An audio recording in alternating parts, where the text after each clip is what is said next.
क्रांति से जुड़ा हुआ। मेरा नाम Gaurishankar Gautam, Jhansi fort historical fort है। इस किले का निर्माण ओरछा के महाराज वीर सिंह जोदेव ने 1613 ईस्वी में बंगरा नामक पहाड़ी पर लगभग 15 एकड़ क्षेत्र में बनवाया था। किंवदंतियों के अनुसार बताया जाता है कि जब ओरछा महाराज के यहाँ जयपुर के महाराज, महारानी और जहांगीर जब उनके यहाँ मेहमान के तौर पर आए तो उन्होंने अपने महल के ऊपरी सतह से उनको उंगली द्वारा इशारा करते हुए एक बुंदेलखंडी लैंग्वेज में कहते हुए कहा था कि काय महाराज तो ये वो किला दिखाई दे रहा हो। मान लो 18 किलोमीटर दूर से जब देखा गया तो उन्होंने ये कहा कि जो किला हमने बनवाया है वो आपको दिख रहा है। तो महाराज सुने और हंसने लगे। हंस के कहा उन्होंने कि हाओ महाराज, मोए जो किलो छाई सी दिखाई दे रहा हो। छाई मतलब छाया के जैसा। सारा चेदी राज्य होता था, चेदी राज्य, जेजाक भुक्ति, जो बुंदेलखंड जेजाक भुक्ति, और झांसी का जो पुराना नाम वो था बलवंत नगर। जिस बलवंत नगर में बंगरा पहाड़ी पर इस किले का निर्माण कराया गया, वही छाई सी आगे चल करके झाई झाई कहते हुए झांसी से झांसी पड़ा, जो रानी लक्ष्मीबाई के शौर्य और बलिदान के कारण देश तो देश क्या विदेश में भी प्रसिद्ध है। यहाँ देखें, ये है कड़क बिजली तोप, भारत की सबसे बड़ी, दूसरे नंबर की। बताया जाता है कि इससे बड़ी राजस्थान में आमेर दुर्ग पड़ता है।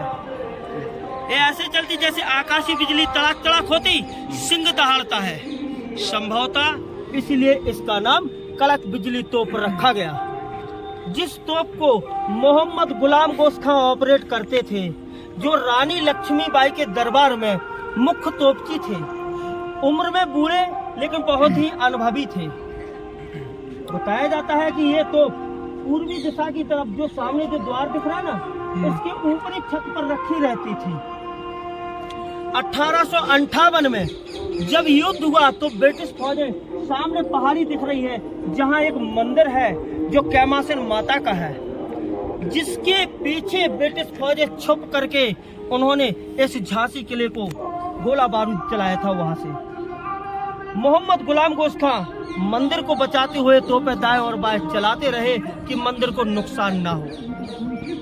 महारानी लक्ष्मीबाई ने मोहम्मद गुलाम गोश खां को आदेश दिया कि बाबा मंदिर की चिंता ना करें, मंदिर टूट रहा है तो टूटने दो, मंदिर तो दोबारा बन जाएगा, और अगर ये झांसी टूट गई तो दोबारा नहीं बनेगी। महिला तोपची मोतीबाई भी भवानी शंकर तोप को चलाती रही, जो मुख्य दरवाजे पर रखी रहती थी। ब्रिटिश फौजें पहाड़ी से नीचे उतर आई। एक रिश्ते में रानी के रिश्तेदार था दूलाजी राव, बहुत ईर्ष्या घृणा करता था। वो ये सोचता था कि झांसी का राज्य हमें मिले। अंग्रेजों ने फूट डालो और शासन करो की नीति में के तहत घर में लड़वा दिया। उन्होंने दूलाजी राव को बहका कर अपने पक्ष में कर लिया, जो ओरछा फाटक पर तैनात था। उसको लोभ लालच दिया गया झांसी राज्य का, उसने ओरछा फाटक खोल दिया। अंग्रेजों ने सारी जानकारी हासिल करने के बाद दूलाजी राव को तोप के सामने बांधकर उड़ा दिया। घर का भेदी लंका ढाए। अंग्रेजों ने दीवार तोड़ दिया जहां से ब्रिटिश लोग इस किले के अंदर प्रवेश कर गए। बाद में फिर ब्रिटिशों ने इस गेट को बनवाया था।